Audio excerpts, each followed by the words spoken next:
Have you ever wondered what being sober curious actually means, or whether you're sober curious, if that might be a lifestyle that you wanted to explore? Today, I wanted to talk a little bit about the sober curious movement, whether that might be a good fit for you, or whether it's something you should completely stay away from, and what to do if you feel that you've become really curious about sobriety. So in this video, I'm going to explain exactly what it means to be sober curious, what you might get out of that, whether it's a good fit, and where you should go from here, along with some awesome tips if you decide that becoming sober curious is absolutely the right lifestyle for you. Now, in my experience, when people become curious about sobriety, there's often been some kind of trigger, something that's caused an internal conflict about how alcohol features in their lives. They might have read an article in the news, overheard somebody talking, heard something on the radio about the dangers of drinking, or there might have been an episode in their lives that's led them to a place where they've begun questioning the way that alcohol's showing up in their lives, and they've started to become more curious about that. And they might have started to feel uncomfortable about the way that they drink, and they normally get more mindful about the way that they're drinking. Depending on how much they're drinking now, it can be a challenge just to suddenly quit alcohol. People can feel as though they're being deprived, as though they've had something taken away from them if they try to moderate. And you can watch my other video on my YouTube channel all about moderate drinking. Personally, in my experience, moderation absolutely didn't work. It was all or nothing. I needed to cut alcohol completely out of my life.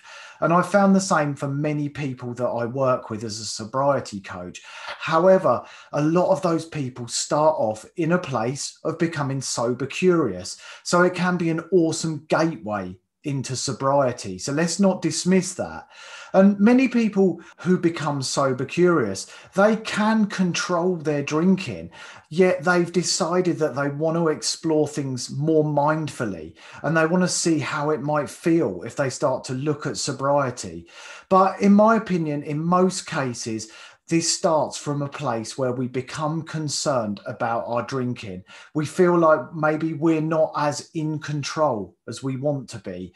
And I think that it's best approached from a place where we treat this like an experiment. If we can treat sober curiosity as if we're doing an experiment on ourselves, maybe by taking a break from drinking, then it will stand us with the best chances of success. It'll allow us to get really curious about what happens over that period of time, and we can start to find out a whole lot more about our relationship with drinking. Now, the term sober curious was actually coined by Ruby Warrington in 2018 when she released her book of the same name, Sober Curious. So we've got Ruby to thank for this awesome phrase. And it really describes people who maybe drink socially, but they're not craving or needing a drink daily. And they're drinking no more than other people in their friendship circle. And their drinking behavior doesn't hurt them, it doesn't damage them or anyone else around them. And for me, becoming sober curious is something that gives people an opportunity to see how sobriety or moderate drinking might actually suit their lives. And instead of just quitting drinking cold turkey, it's potentially a way of moving on to sobriety. So I'm actually an advocate of it. Personally, I don't think moderate drinking works as a long-term option, but certainly a phase of sober curiosity where you're learning, exploring and experimenting, if it feels like a good fit, then I totally think it's something to explore. Unlike sobriety, sober curiosity, I wouldn't say is a lifestyle, but some people do adopt it as a long-term approach and they just become very, very mindful about their drinking. And that's absolutely fine. But I do think it's more of a segue to moving through to actually becoming sober. And I suppose, unlike sobriety, which is very much to me a lifestyle that's chosen as a result of an alcohol use disorder, an addiction, getting back in control of our lives. That was absolutely why I quit drinking. Sober curiosity is more often defined as being able to choose, to question, or to change someone's drinking habits, maybe for reasons around health, potentially mental health or physical health. The sober curious movement really kind of encourages people to recognize their unhealthy habits that are associated with drinking. So it really is a positive and powerful movement. And the sober curious movement, it has been growing significantly, especially here in the UK.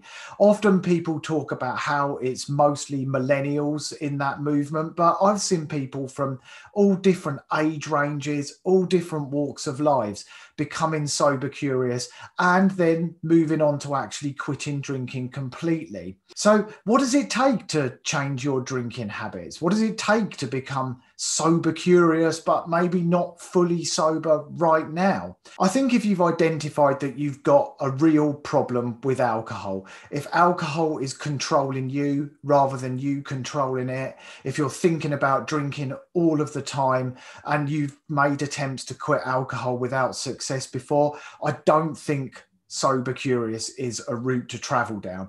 Personally, I think you should be looking at the other videos on my channel, getting yourself a strategy, a plan, plenty of support, and looking at actually quitting drinking long term as soon as possible. If you need a sobriety coach or if you need to join a program, do whatever you need to do in order to get yourself there. But if you feel that actually your drinking's not out of control, then maybe sober curious is a place to start.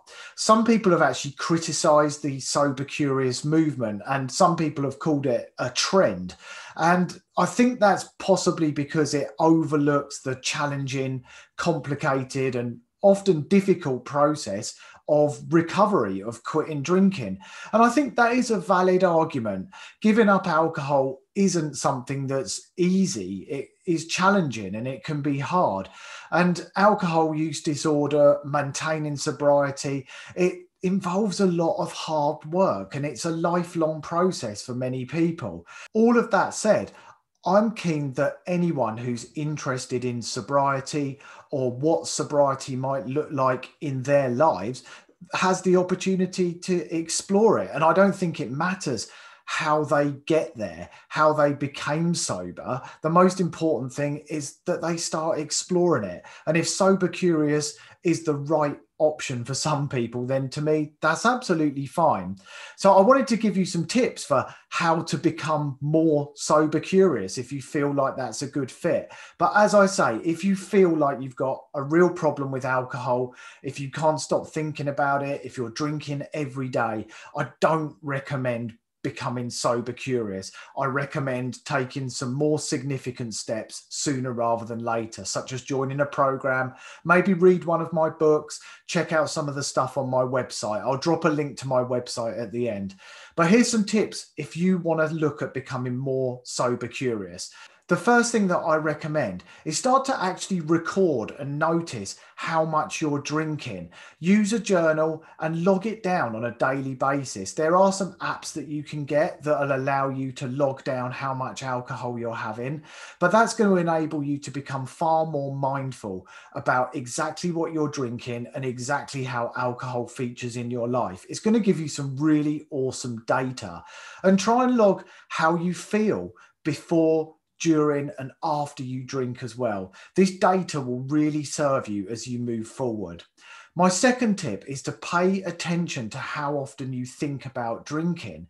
Even if possible, keep a tally of how often you're thinking about booze.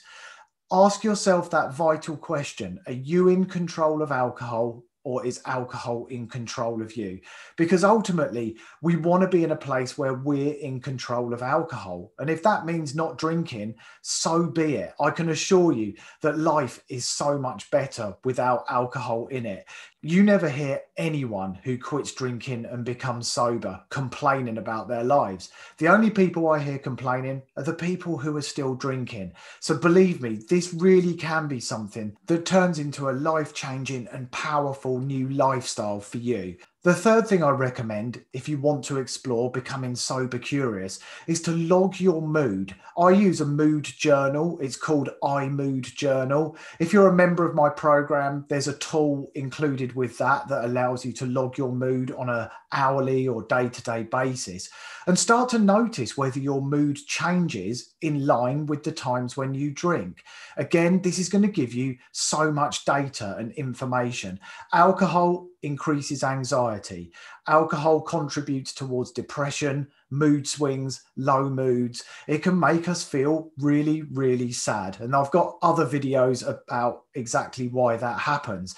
But start to notice your moods. If alcohol is dragging your mood down, maybe now is the time to take a break. And that would be my fourth suggestion for exploring sober curiosity. Take a break from drinking, maybe a 30-day break, and notice everything that happens over that period. Use a journal, take a selfie at the start and notice how much your face changes over the 30 days by taking another one at the end. Pay attention to your feelings, your emotions, just about everything that comes up. And then at the end of that period, you can make a decision about exactly how you want alcohol to feature in your life. And you will have gathered some amazing data that will help you make that decision. My fifth tip for sober curiosity is to experience some sober firsts. And what I mean by that is think of all the things that you've only ever done with alcohol involved. That might be social events. Maybe you've never been to a wedding or on vacation without drinking. I know I hadn't until I quit. Maybe you've never been to work without a hangover. Prove to yourself that you can do these things and that when you don't drink, you're more relaxed, you're less stressed, and you have way more fun. And it's going to show you that actually most of these things are far better without alcohol involved. My sixth tip is to write down all the reasons why your life would be better without booze in it. And maybe you do this at the end of a 30-day break when you've got some information and you've got some facts. But either way, write down everything that alcohol takes away from your life and then notice what not drinking will add to your life. Because to me, being sober is all about what I gain, not what I lose. And believe me, I've not lost anything. I've only gained on this journey. My seventh tip for the sober curious is to check out all the alternative drinks that are available. There's an incredible selection and it's growing all the time.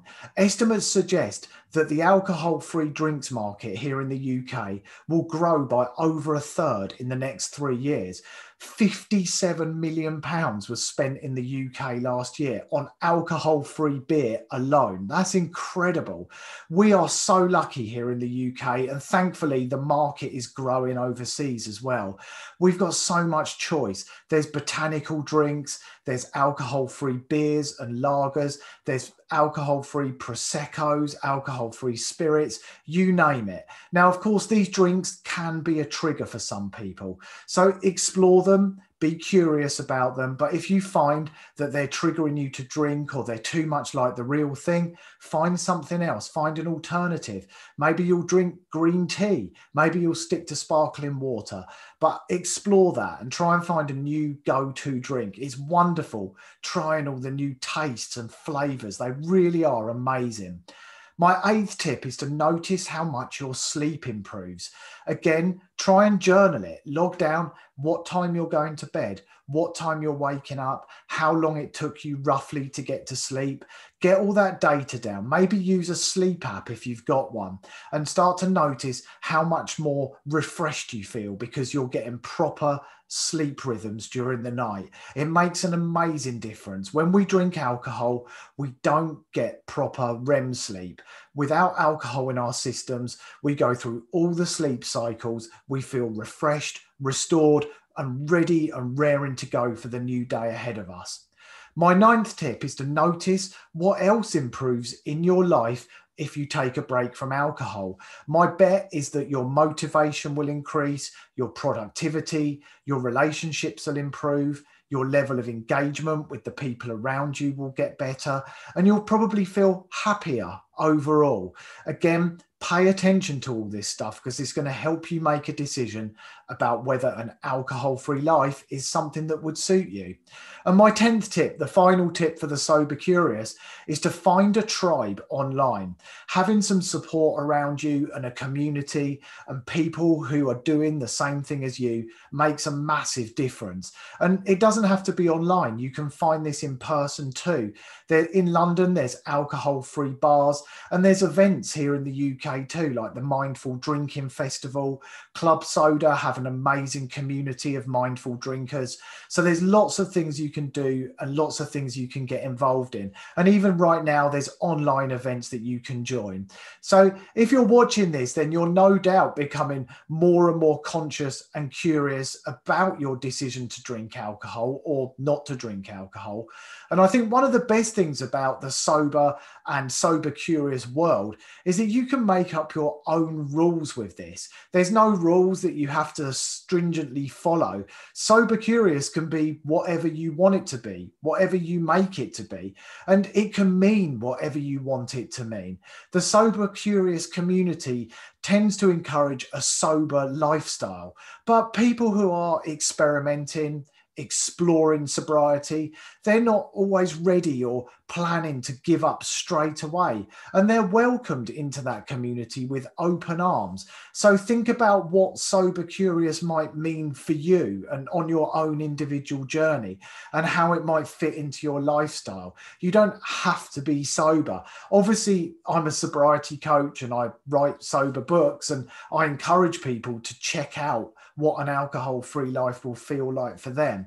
But I think this can be that gateway, and it can be something that you explore. You don't have to dive into it straight away if it doesn't feel like the right fit. So explore it with complete curiosity. There's a link right above to my website where you can find loads more resources. You can download the first 10 chapters of my book, which might help you on your journey as you experiment and explore and find out what might be right for you.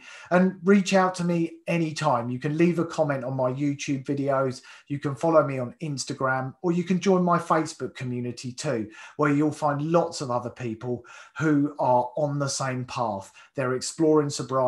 Some of them have quit drinking already. So you can join the group and you'll find that you'll get nothing but support, love from people who are non-judgmental and just want to help.